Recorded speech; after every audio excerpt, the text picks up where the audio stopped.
కడప జిల్లా జమ్మలమడుగు మండలంలో జరిగిన పోక్సో కేసులో నిందితుడికి కోర్టు 20 సంవత్సరాల కఠిన కారాగార శిక్ష విధించింది. సమావేశంలో డీఎస్పీ వెంకటేశ్వరరావు వివరాలు వెల్లడించారు. సిరిగేపల్లెకు చెందిన మహమ్మద్ బాషా పెళ్లి చేసుకుంటాని మాయమాటలు చెప్పి మోసం చేసినట్లు తెలిపారు.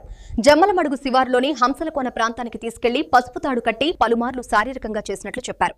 అనంతరం అనంతపురం తీసుకెళ్లి బిందెల ఫ్యాక్టరీ కాలనీలో అద్దె ఇంట్లో నివాసం ఏర్పాటు చేసి కాపురం పెట్టినట్లు వెల్లడించారు. జమ్మలమడుగు డీఎస్పీ నాగరాజు కేసు నమోదు చేసి దర్యాప్తు చేపట్టారని తెలిపారు.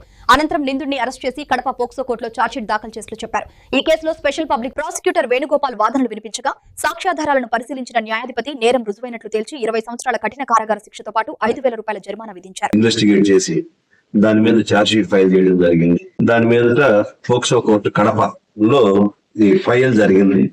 దాన్ని పిపి గారు మన కొమ్మినేని వేణుగోపాల్ గారు ఇన్ టైంలో సాక్ష్యం చూడడం చేసి వారు ఆ ప్రాసిక్యూషన్ బాగా సహకరించడం వల్ల మరియు ఈ రోజున ఆ పోక్సో కోర్టు జడ్జి గారు కేశవ గారు ముద్దాయి మహమ్మద్ బాషాకి 20 సంవత్సరాల జైలు శిక్ష మరియు 5,000 రూపాయల జరిమానా విధించడం జరిగింది.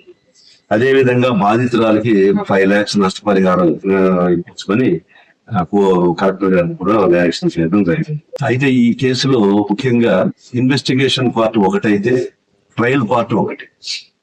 మా కోర్టు మానిటరింగ్ సిబ్బంది నాగేంద్ర మరియు హెడ్ కానిస్టేబుల్ మహబూబ్ బాషా వీళ్ళు ఇన్ టైంలో ప్రతి సాక్షిని తీసుకొని వచ్చి టైం కి ప్రొడ్యూస్ చేసి ఈ సక్సెస్ఫుల్ అయ్యేలాగా చేశారు.